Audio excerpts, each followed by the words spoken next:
नमस्कार. न्यूज डंकामध्ये मी महेश विचारे आपल्या सगळ्यांचं मनपूर्वक स्वागत करतो. मित्रांनो, भारत आणि पाकिस्तान यांच्यातल्या संघर्षानंतर पाकिस्तानची जी अवस्था झालेली आहे आणि जगभरामध्ये त्यांची जी नाचक्की होते हे आपण पाहतोच आहोत. आता तरी देखील पाकिस्तानने ज्या पद्धतीने दहशतवाद पोसलेला आहे, दहशतवाद्यांना ज्या पद्धतीने प्रोत्साहन दिलेलं आहे, हे सगळं रोजच्या रोज उघड होताना आपण पाहतोय. विशेषतः जेव्हा दहशतवादी हल्ले केले त्यावेळेला त्यांच्या पाकिस्तानमध्ये म्हणा किंवा पाक व्याप्त काश्मीरमध्ये कशा प्रकारे तळ त्या ठिकाणी उभे राहिले होते आणि त्यातून दहशतवाद्यांना प्रशिक्षण कसं दिलं जात होतं हे सगळं उघड झालं. त्यानंतर पाकिस्तानचे लष्करी अधिकारी हे दहशतवाद्यांच्याच अंत्यविधीला उपस्थित असल्याचं पाहायला मिळालं. त्यामुळे पाकिस्तान हा दहशतवाद्यांच्या पाठीशी आहे, दहशतवादाला प्रोत्साहन देतोय. पाकिस्तान पुरस्कृत हा सगळा दहशतवाद आहे जो भारतामध्ये घडवला जातोय. हे सगळं उघड झालेलं आहे आणि या दृष्टीने ही सगळी माहिती जगभरातल्या विविध देशांपर्यंत पोचवायची, तिकडे जाऊन त्या संदर्भात पाकिस्तानचं ही जी काही पोलखोल आहे ती पाकिस्तानची पोलखोल करायची, पाकिस्तानचा खरा चेहरा जो आहे तो लोकांपर्यंत मांडायचा, हे कुठेतरी केंद्र सरकारने ठरवलं आणि त्या अनुषंगाने काही खासदारांची निवड केली. जवळपास 59 खासदार आणि त्यांच्या वेगवेगळ्या अशा टीम्स तयार केलेल्या आहेत, छोटी छोटी पथकं तयार केलेली आहेत आणि ती संपूर्ण जगभरामध्ये आता जाणार आहेत.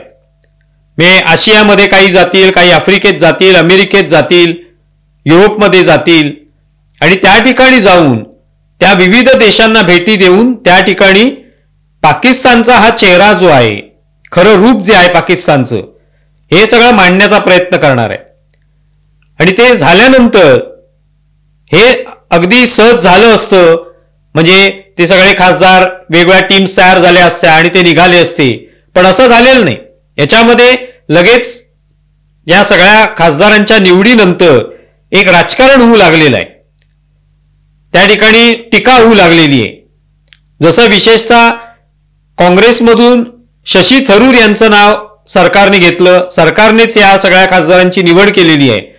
शशी थरूर यांचं नाव घेतल्यावर काँग्रेसमध्ये निश्चितपणे एक प्रकारे दुफळी माजली की शशी थरूर यांचं नाव तुम्ही कसं काय घेतलं, आम्हाला विचारल्याशिवाय किंवा आम्ही सांगितल्याशिवाय तुम्ही कसं काय निवडलेत खासदार, आम्ही ज्याचं नाव सांगू, आम्ही ज्यांची नावं पुढे करू त्यापैकी तुम्ही निवडा, अशी मागणी करण्यात आली.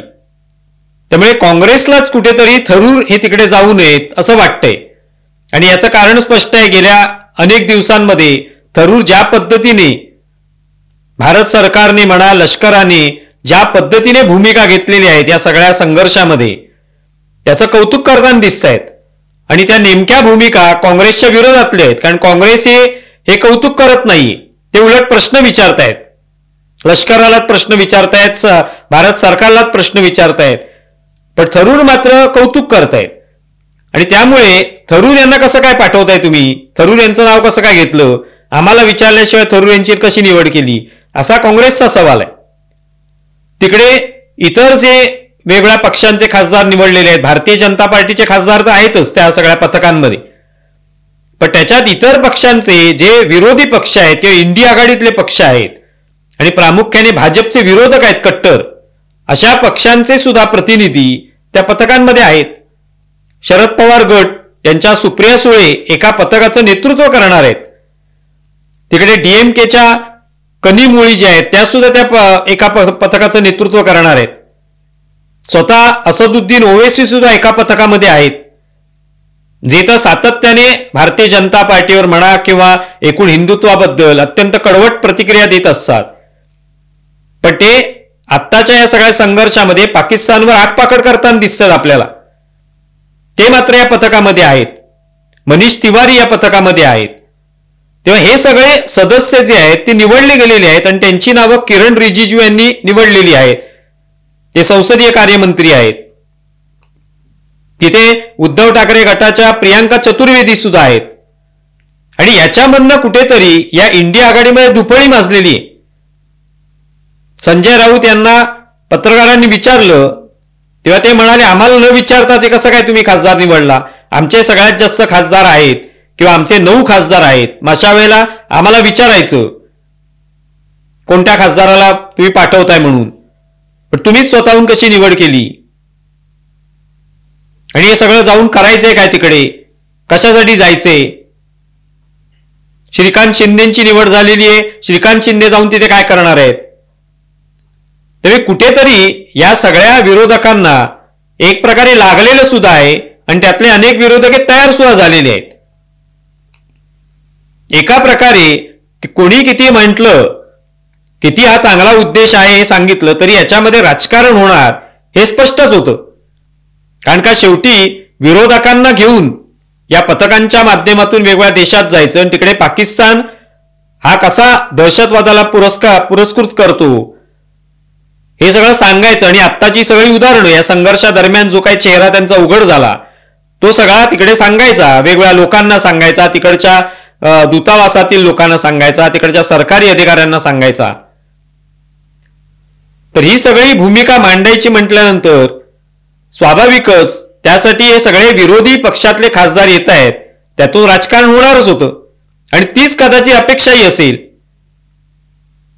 की विरोधी पक्ष जे आहे ते एका बाजूला सांगत होते सुरुवातीला की आम्ही मोदी सरकारच्या पाठीशी आहोत, त्यांनी कोणती कारवाई करावी.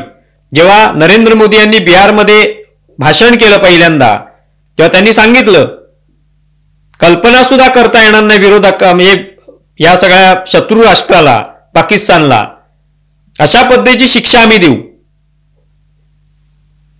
त्यांची जमीन खेचून घेऊ, जबरदस्त आम्ही त्यांना धडा शिकवू असं मोदी म्हणाले. त्यानंतर लगेच सगळ्या विरोधी पक्षांनी एकमुखाने सांगितलं होतं की आम्ही मोदी सरकारच्या पाठीशी आहोत, त्यांना जो काही निर्णय घ्यायचा तो घ्या, पण एकदा काय तो फैसला करून टाका, एकदा काय तो निर्णय घ्या आणि जबरदस्त दणका द्या.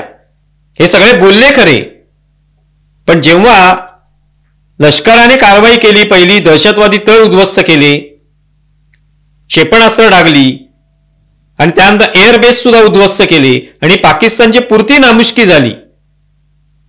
त्यानंतर आपण पाहिलं विरोधकांमध्ये जो काय पाठिंबा देण्याचा त्यांनी दावा केला होता तसा पाठिंबा राहिलाच नाही. मग रोजच्या रोज प्रश्न यायला लागले, मग पाकिस्तानचे ते जे कोणी अतिरेकी होती ते का अजून पकडले नाहीत, पाकिस्तानवर कशाला हल्ला केला आधीच,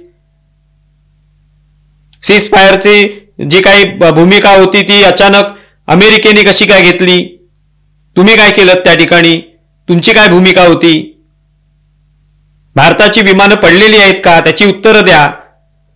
असे प्रश्न विचारून एक प्रकारे मोदी सरकारला आमचा पाठिंबा आहे हे म्हणणारे सगळे विरोधक जे ते भारत सरकारच्या विरोधात गेले आणि देशाच्या सुद्धा विरोधात आहे असं वाटायला लागलं. आणि याचं कारण म्हणजे पाकिस्तान मधलेच वेगवेगळे चॅनल्स याच सगळ्यांचे ट्विट वापरायला लागले. मग राहुल गांधींचे ट्विट वापरतायत, कोणत्या सत्यपाल मलिकांचे ट्विट वापरतायत, वडेट्टीवारांचे वापरतायत की बघा भारतामधलेच विरोधक जे आहेत ते कसे लष्कराबद्दल प्रश्न विचारतायत, सरकारला प्रश्न विचारतायत ते कशाला तुम्ही हल्ला केलेला आहे, खरोखर विमानं पडली आहेत का, म्हणजे बघा आपण कसे बरोबर आहोत, आपल्या सगळे पाठीशीच आहेत. एक प्रकारे हीच भूमिका पाकिस्तानच्या लोकांनी घ्यायला सुरुवात केली. म्हणजे यांचा सगळ्यांचा पाठिंबा जो काय होता की आम्ही मोदी सरकारच्या पाठीशी खंबीरपणे उभे आहोत तो अगदी काही दिवसातच पाठिंबा काढून घेतला त्यांनी.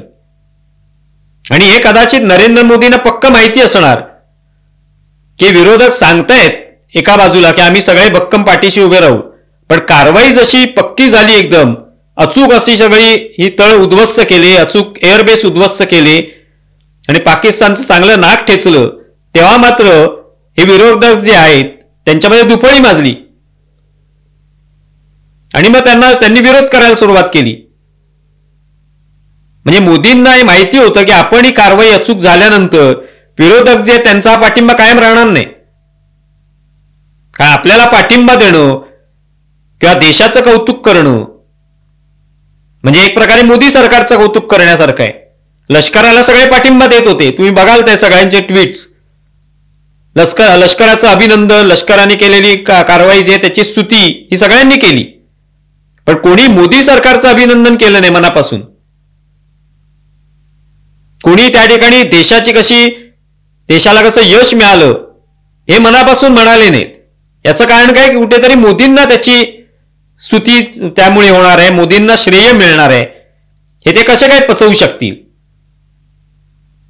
म्हणजे एक प्रकारे ही कारवाई मोदींनी भारतीय लष्कराने जी पाकिस्तानवर केली, जी क्षेपणास्त्र डागली, अचूक ही कारवाई केली, तशीच या कारवाईमुळे या सगळ्या विरोधकांचे तळ सुद्धा उद्ध्वस्त झाले. आणि आता हे जे प्रतिनिधी पाठवत आहेत तो सुद्धा दुसरा हल्ला आहे त्यांच्यावरचा. त्यांचे एअरबेस उद्ध्वस्त झालेत की आम्हाला न विचारता ते सगळे प्रतिनिधी कसे काय पाठवत आहे आणि काय करणार तिकडे जाऊन, आता हे प्रश्न विचारायला लागलेत. खरं तर पाठिंबा द्यायला पाहिजे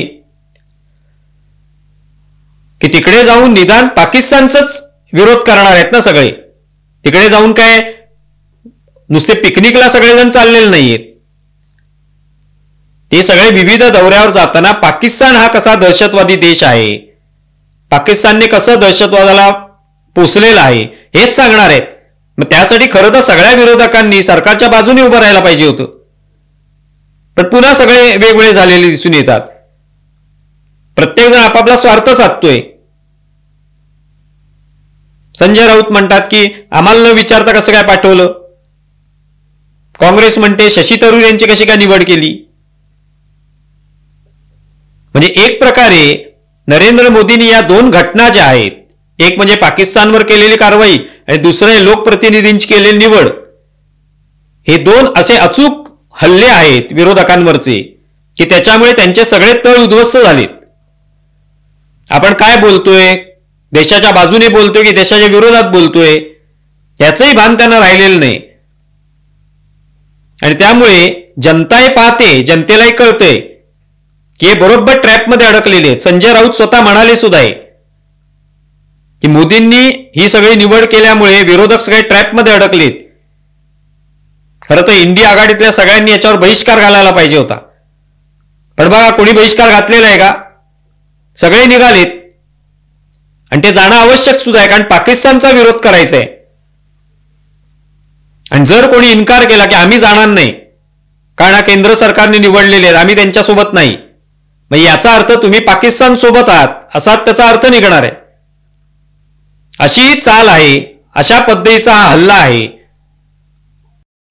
त्यामुळे मोदींनी जी क्षेपणास्त्र डागलेली आहेत एक प्रकारे ब्रह्मोस या दोन घटनांच्या माध्यमातून, ती अचूक जाऊन विरोधकांच्या तळांवर पडली आहेत आणि ते तळ उद्ध्वस्त झालेत. तुम्हाला या संदर्भात काय वाटतंय जरूर कळवा. आमचा व्हिडिओ जास्तीत जास्त लाईक करा, शेअर करा आणि आमचं YouTube चॅनल सबस्क्राईब करा. धन्यवाद.